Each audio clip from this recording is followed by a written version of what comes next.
Welcome to everybody who's present with us online, anybody who's watching the replay. Welcome to Spiritual Sundays with Courses for Spirit with me, Mike Warwick, and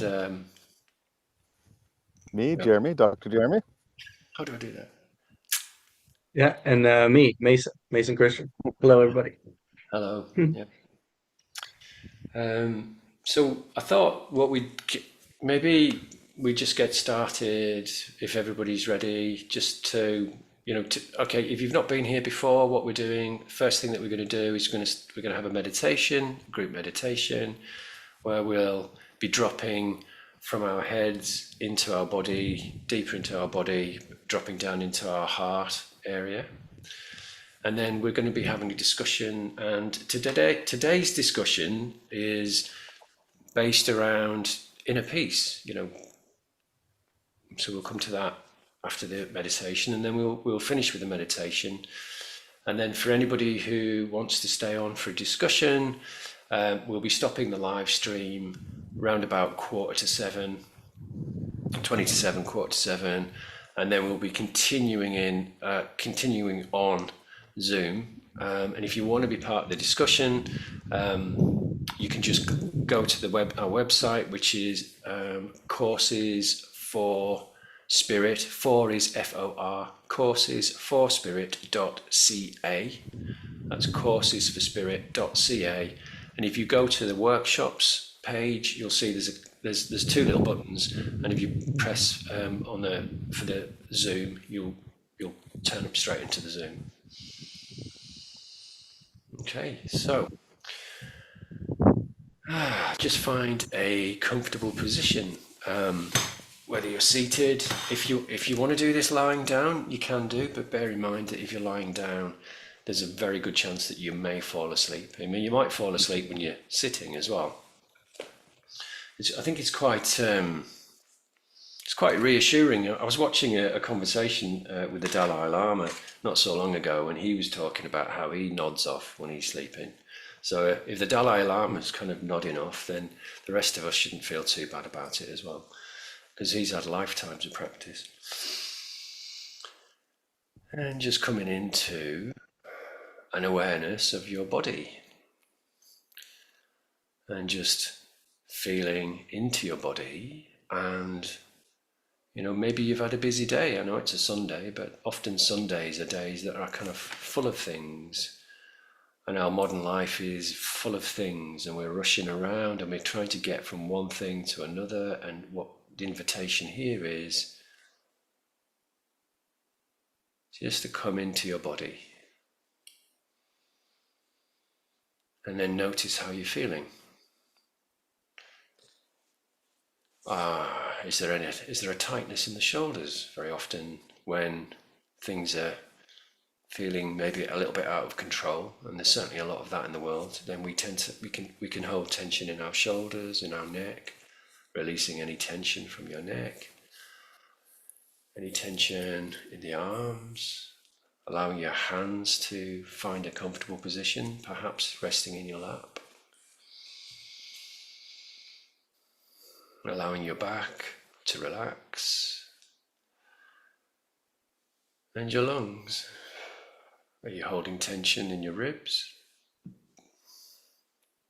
Coming down to your hips, top of your thighs, your knees, your calves into your feet. And if you imagine now that your feet are in warm sand, just comfortably warm sand that's been heated by the sun. And the energy of the sun is just coming into your toes, and there's a golden light that's coming into your toes, and any tension in your toes is melting away in this golden light, which is now coming up into your calves and into your knees, into your thighs, into your hips. And as this golden light enters your body, you notice that there's a feeling of well-being, a warm, comfortable feeling. And as the light enters your body, it's melting any tension, stiffness. This beautiful golden light is now moving up your stomach, up your back, getting in between your shoulder blades relaxing, moving down your arms, into your elbows, into your wrists, into the fingers of both hands, moving up your neck, the back of your neck, the front, your throat, coming right up to the very top of your head. You're now filled with golden light from your feet, the tips of your toes, right to the top of your head.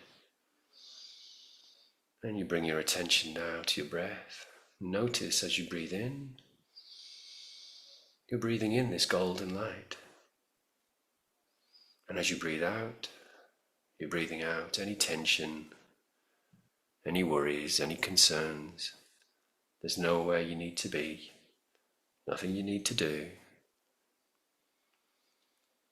And as you move into deeper states of relaxation, you can allow your eyes to close if your eyes are open.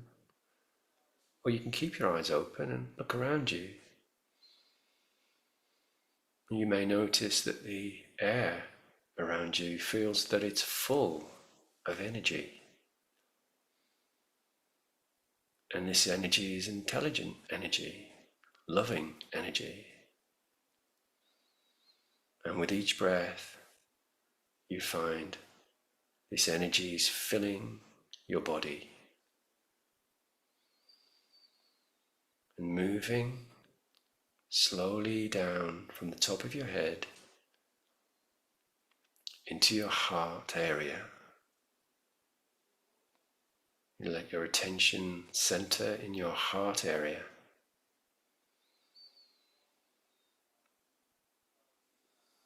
And just breathing gently in golden light. And out from your heart, this golden light is beaming out of your body in 360 degrees all around you. It's rippling out. And unknown to you, there are many others on the planet at the same time,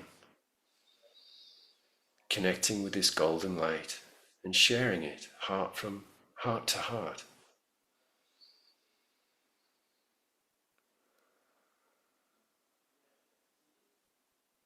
You're not alone in your love, in your kindness, in your love of nature, love of the planet. Feel yourself strengthened by many thousands and thousands of people committed to peace, who see peace manifesting on the earth in this moment through this heart connection. And if you want to, you can imagine yourself traveling now into outer space and looking back at the planet. A beautiful blue pearl, and down there, thousands of people connected by golden, healing light waves.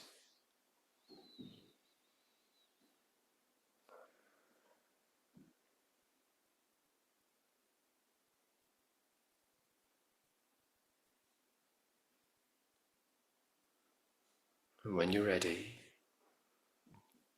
you can start to think about coming back to the earth plane, refreshed, reinvigorated, wide awake. Moving back now. I'll count backwards from 5. And when I get to 0, you'll be fully in your body, wide awake. 5, coming back now. 4, eyes opening. 3, eyes open wide. 2, stretching, wriggling, 1, and 0. Back in the present moment.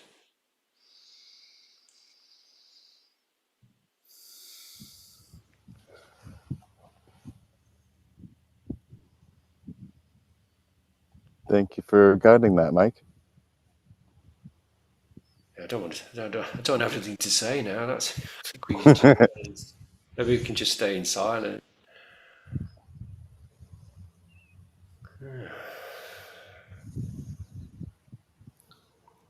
So we wanted to talk about inner peace. And I thought maybe it would be a good subject for today because in the external world, we're seeing a lot of difficult things. And I've certainly been struggling a little bit this week with some of the events that I'm seeing happening around the world. And I was reminded really by some friends just to come back into the stillness inside, for that to be like a retreat from the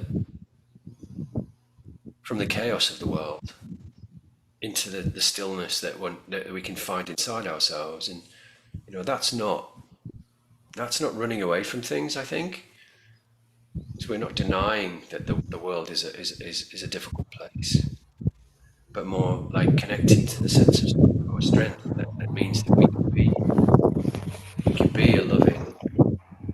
can be a loving force for people just by being ourselves, really, not anything else, just by being present with one another.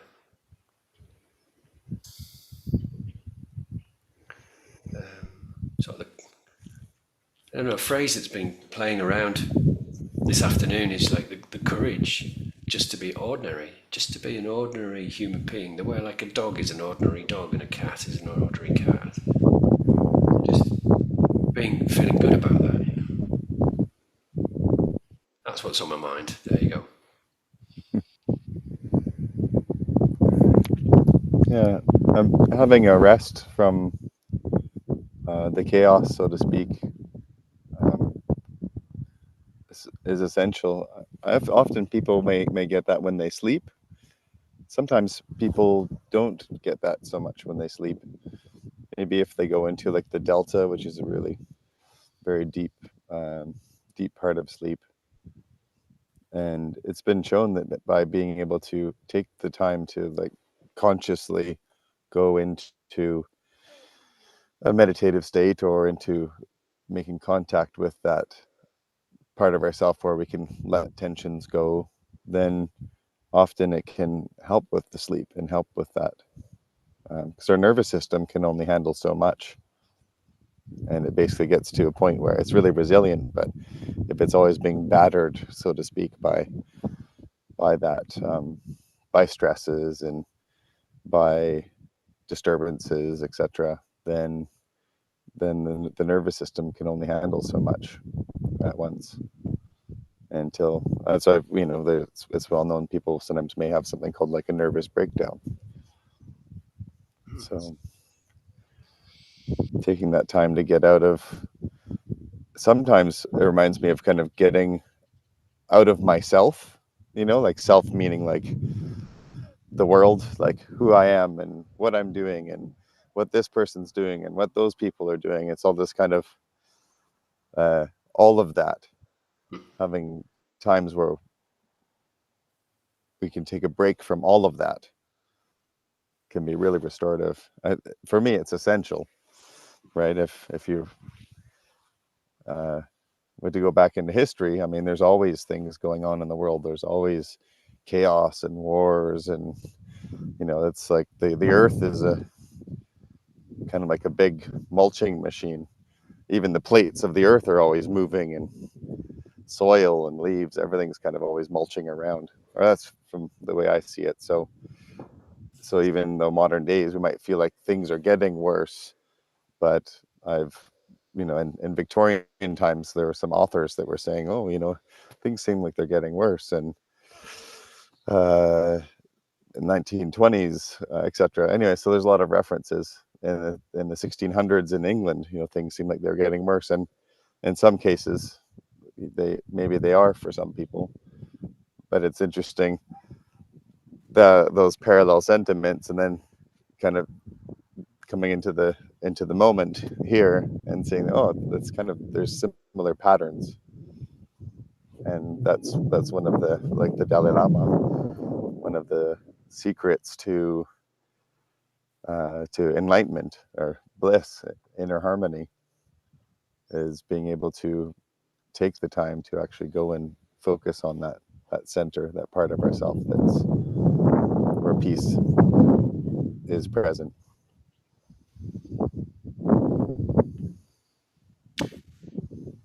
To somebody who's hearing that for the first time, they might be thinking, well, how do I take a break from myself, because I am me? How would I even do that?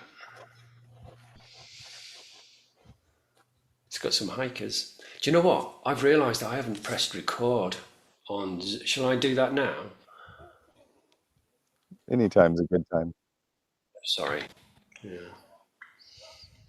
Yeah, well, the self is often a construct, and maybe it is a bit more advanced if someone hasn't really kind of thought about that.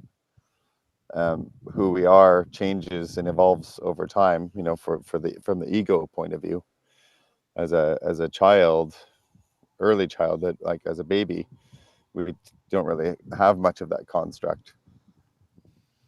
Like, who are we? Are we smart? Are we ugly? Are we fat? Are we thin? Are we all that? Who are our relations? It's just being in that present moment, and who we are, how we identify who we are, changes over time as well. As you know, in current times, people are identifying as having a body of something and identifying as something else, right? And so the who we are is, believe it or not, is actually transient, from the ego point of view. And that's one reason why in meditation sometimes people say, the philosophy of destroy your ego, and deep meditation will cause the ego to be destroyed and unraveled. But in my experience, I was with a Tibetan Buddhist monk in Victoria. There's an airplane coming by. I'm not sure if you hear it, but there's a Tibetan Buddhist monk in Victoria, and he ended up having a house where there were other residents staying, and someone was a nun, and she had gone through quite a big challenge, because the focus of destroying the ego ended up causing her a lot of problems, because there is a reason why we have an ego. There is a reason, and its ability to interact with the world, its ability to have us navigate here on the earth as well. And so when her focus, she said, for a long time, was destroying the ego and getting rid of the ego, but then once she did that, it didn't work out very well for her. And so her advice to myself and others that she was speaking with was to create or develop a relationship with who we believe we are. And sometimes we can take a rest from that, because there's other layers of who we are. And as over time, and as our wisdom increases and our experiences help inform us who we are, that's going to be flexible to a certain degree, eventually to the ultimate nature of reality, which is, we're infinite beings of peace and light. So but that's maybe going a bit too far, down the road, but that's essentially what we have been and what we are on one level, right?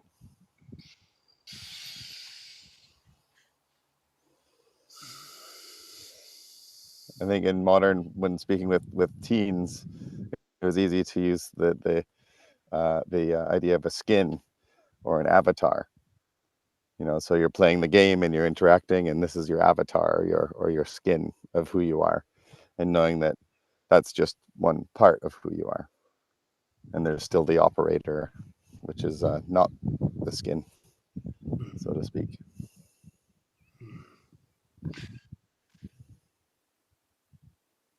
You know, you're just kind of making me think about um, a therapist that I worked with for about 17 years. I was the client.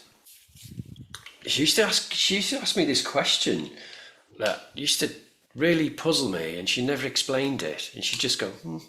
She wouldn't say anything. And she'd just go, "Who are you?"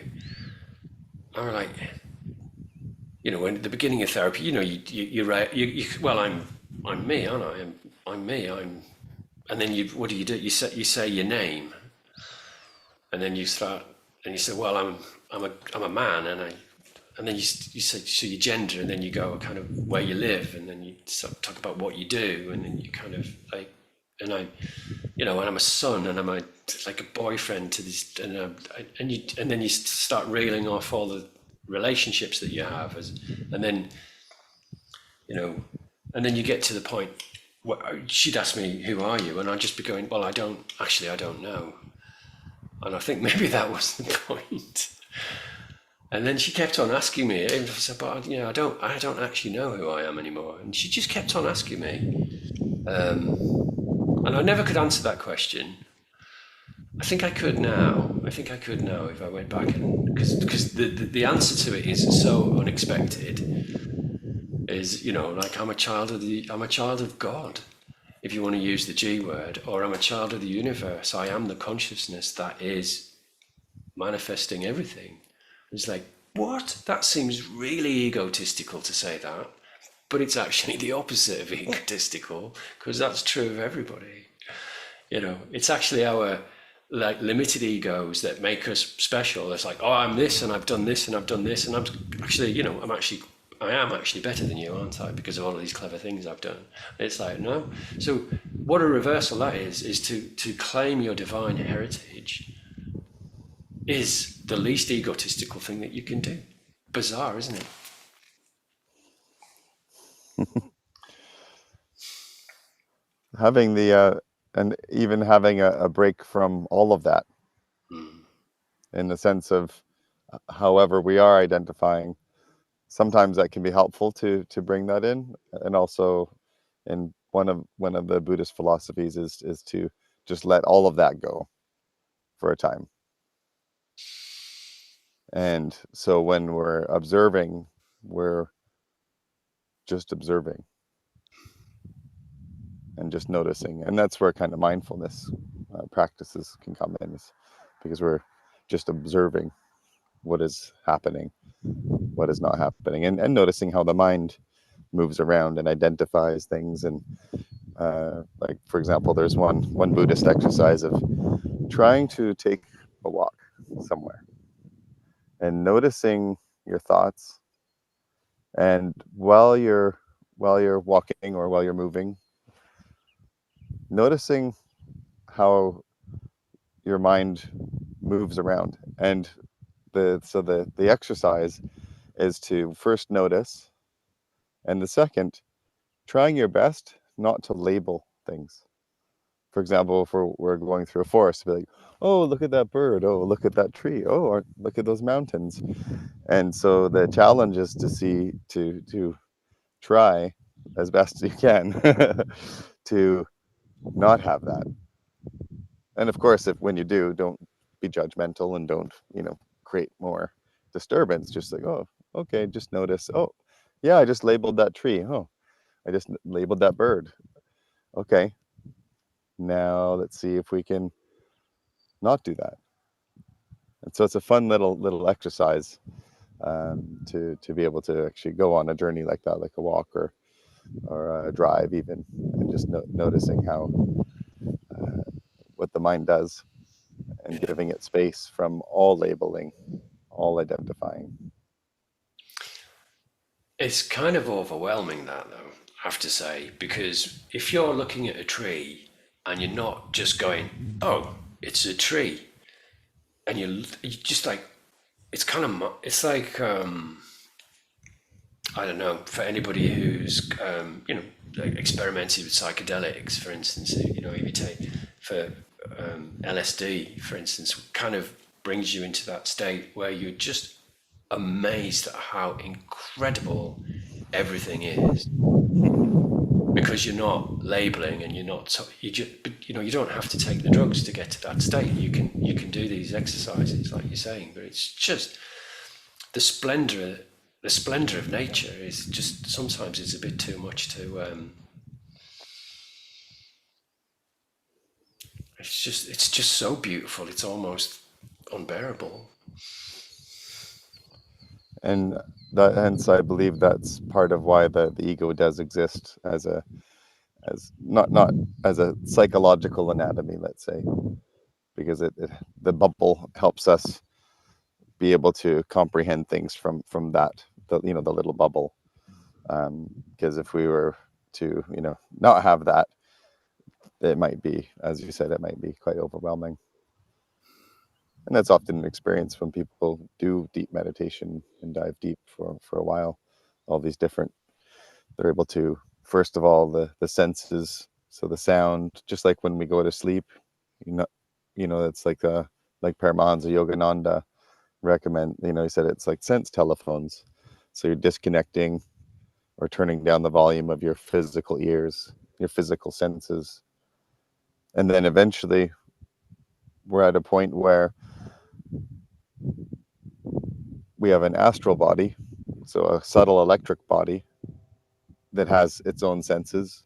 So then we might be noticing that, continue to meditate, and then those senses, the volume gets turned down on those. And we also have a causal body, which is even more fine, sort of like you can imagine a golden light body, and it has its own senses. And then eventually the volume gets turned down on that. And then there's this whole other part of who we are. And so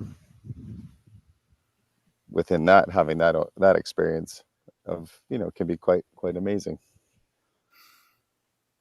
Yeah. And sometimes it's overwhelming, but it makes sense when we have experiences like that. There's like aha moments where like, oh, right. So this is what they were talking about. So I was wondering, Mason, what has been your experience with that, with the ego, and how one might identify, and in relation to inner peace. Yeah, I mean, a lot of cool ideas bouncing around, and how how I've gotten to understand this thing we're talking about, the ego, like in my life, it's first of all, it's a thing that is it's there, right? Like it's difficult to like destroy the ego or make it go away, or to try to understand that um oh, do we lose Jay? It's difficult to try to understand like yeah, how to get how to understand it sometimes, but it's good to try to like I've taken the approach of, instead of trying to get rid of it, work with it. Like, what is it trying to tell me? What's like, and I've like really learning how to sit with and coexist with this thing we're calling the ego is has at times proven to be like less strenuous than trying to like shut it up or lock it out or ignore it, right? And I think it's I think maybe we're limited in this way, like on this earth, on this path, going through this life. Like we're talking about being really specialized or unique in our own ways. I feel like the ego is like this bubble that really helps us kind of focus. Maybe focus is the word. If we're here to learn something, if our eternal light souls are here to learn something or be crafted or sculpted in some way, maybe our souls have to evolve like the way that physical things evolve. Maybe we've got to evolve somehow to get somewhere else in the universe, another dimension, another plane, another place where we can put on another avatar suit, whichever.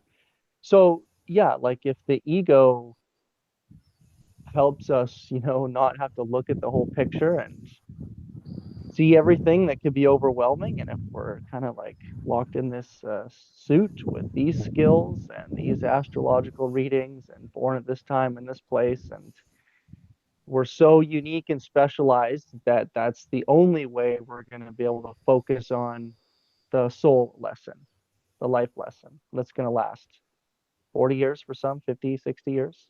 Who, that's maybe one way to look at it. And then something else I just wanted to say about inner peace is like, yeah, like I feel cultivating your own inner peace, excuse me. And when you say Mike, like in this world, like inner peace, and then you mentioned in this world, this difficult world. So it's like we could talk about inner peace so much, but then when I think about it in this difficult world, it's like, yeah, our world is difficult. And to cultivate something our own, I think it empowers us. I think inner peace, the skill of creating our own inner peace, is a way of empowering ourselves. And I think our freedom and our empowerment and our uniqueness and our individuality, that those seem to be some of the targets, excuse me, in this world today. Those seems to be some of the some of the some of the issues that individuals struggle with. I can tell working in counseling, it's like, oh, who am I? And this individuality, like, what are my skills and what direction should I go and what's my purpose? And these are all great pathways to try to walk on in this difficult world. And those pathways are for sure available. It's just about finding those golden brick roads. And I do think it could start with like, okay, I don't need an iPad to calm down, and I don't need, a ton of prescription meds to calm down, and I don't need to smoke cannabis or to do this or have a drink or uh, go doom scrolling to calm down. Maybe if I cultivate inner peace internally instead of relying on an external thing, the inner peace comes with confidence and empowerment. So like that's what I think about inner peace in this difficult world. It's like important. Yeah. Yeah. So it's kind of a reversal, isn't it? Because if you don't have any, well, I think about myself. Before I had any kind of real sort of inkling or kind of ideas that of an internal world, I guess I spent decades trying to get the world to line up the way I want it to. And it's like, when I get all this stuff done and sorted, then I'll have peace. And that's kind of, I can say from my own experience, and I'd love to know what everybody else thinks, but that just doesn't work. It's this, like a rule of thumb I always like to use is that the world is basically back to front and upside down. So the things that kind of seem common sense, like just get yourself sorted, get your career, get all your money sorted, get all of that, blah blah blah, achieve things, and you'll be great. Well, it's like, well, yeah, you could be, but if you've not actually cultivated an inner sense of peace, none of that external stuff's gonna get you where you want to get you what you want. Because we do all of that stuff in order to feel the peace. But you could just feel the peace and work on the stuff if you want to, or not even have any of that stuff and still be fine. Totally. And I think that's a whole totally different approach. Like, can I be peaceful while doing these things, or do I got to do these things to get peaceful? I think it's like totally different states of mind. Yeah, like approaches.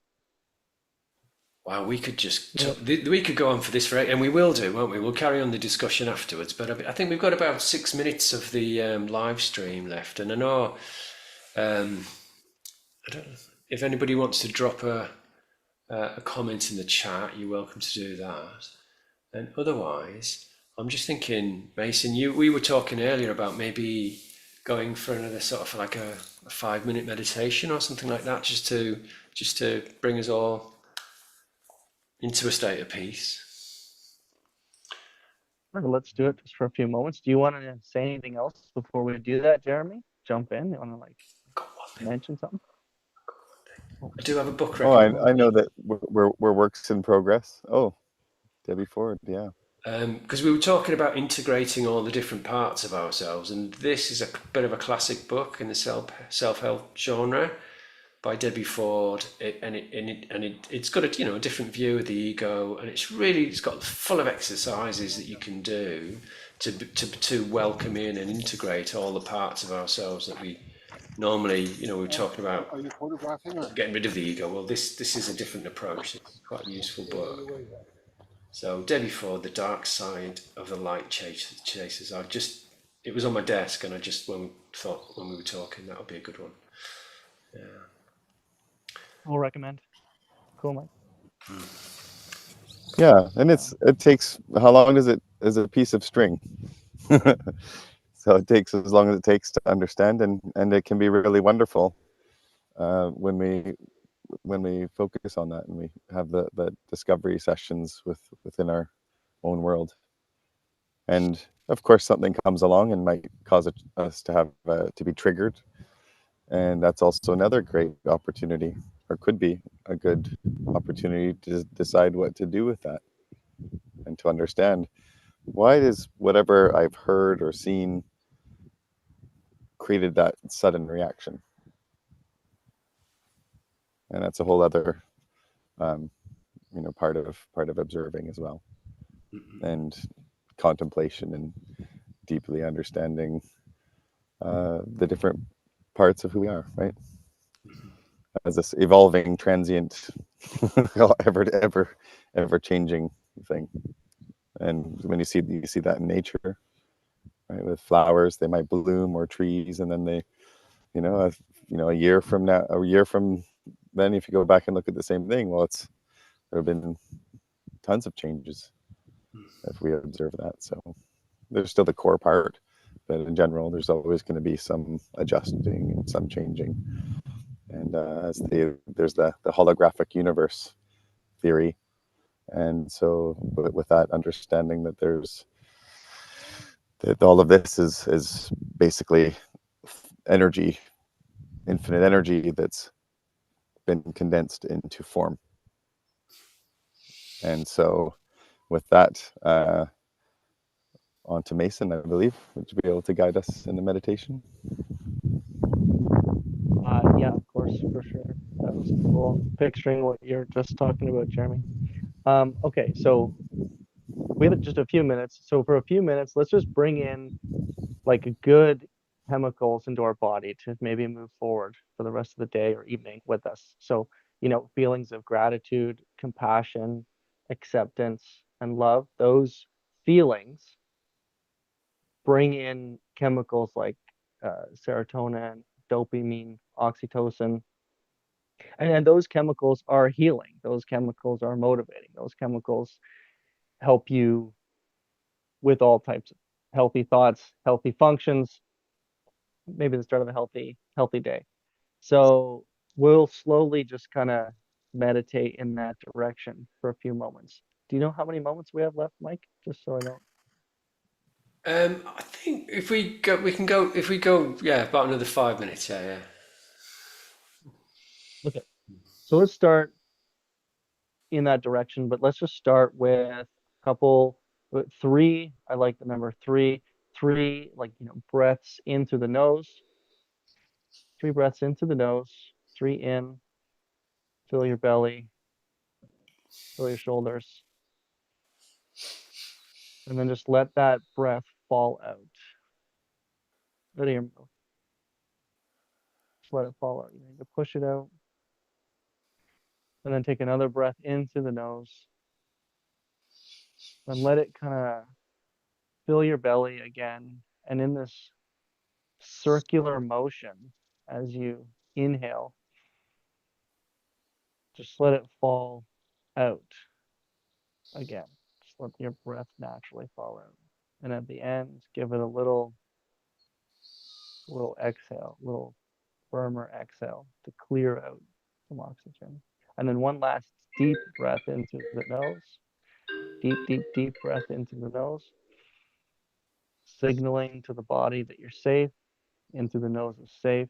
And then when you blow this breath out, like contract your belly and blow it all the way out. Just like really empty your lungs.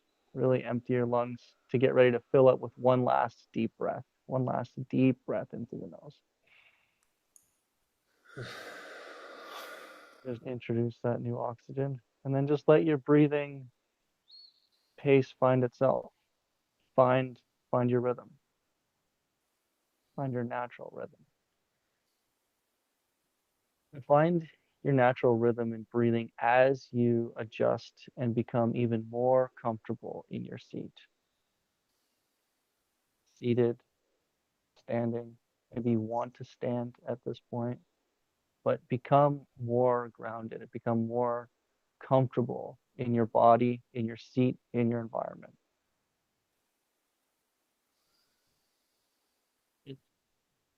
As you notice your breath and as you notice your comfort level, try to find other places in yourself that you can relax. Can you drop your shoulders more? Can you rest your palms? Can you rest your hands where they are even more? Can you sink into your seat on the next exhale? Can you feel more comfortable in your body? As you slow your body down, as you begin to slow things down, as you begin to notice your breath and notice as it slows down a little bit. By slowing your body down, you can slow your thoughts down. And maybe you can slow your thoughts down just enough to notice one at a time. Maybe you can just notice your thoughts. Notice the quality of your thoughts right now. How are they making you feel? How fast are they going? How badly does one thought want to stick and play out in your mind right now? And how difficult or easy is it for you to detach from that thought and allow it to pass? To just gently, with the force of a breath, allow it to continue on downstream, bringing you closer to the present moment right now.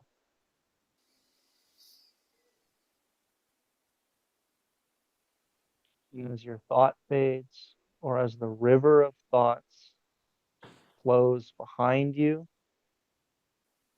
begin to pay attention to this present moment, to the now, to what's happening in between your thoughts, in between your breaths.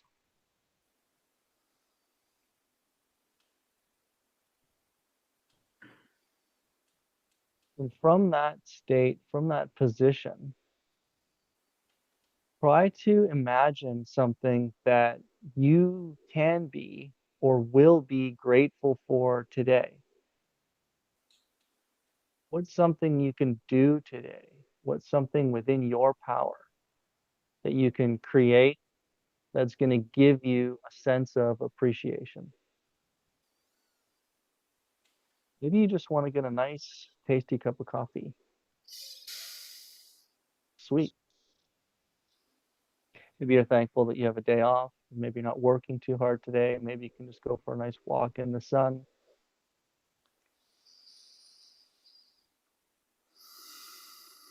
You can just be grateful for the stillness of this moment.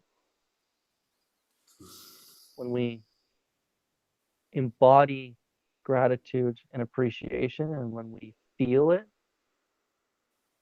our body reacts to it as if it's happening and will release these chemicals like dopamine, oxytocin, these healing, feel good chemicals that send the signals to all the cells in your body that some form of love is happening.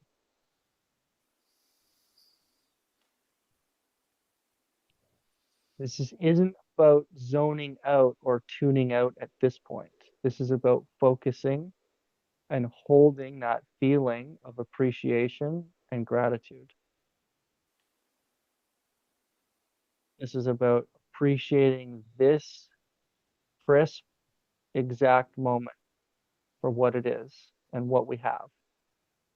Our bodies, our minds, our hearts, our intentions, and the company we're sharing it with now to feel connected.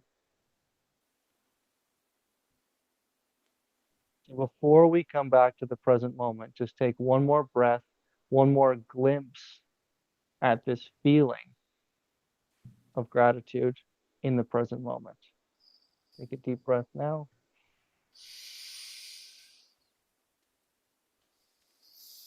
And allow your body to remember this feeling and come back to this feeling as often as you want to today, as often as you need to. It's there and it's waiting for you.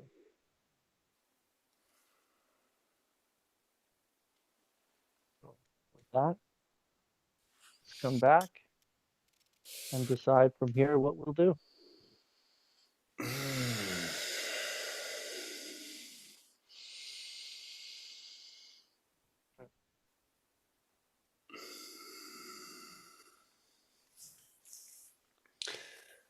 How do you guys feel?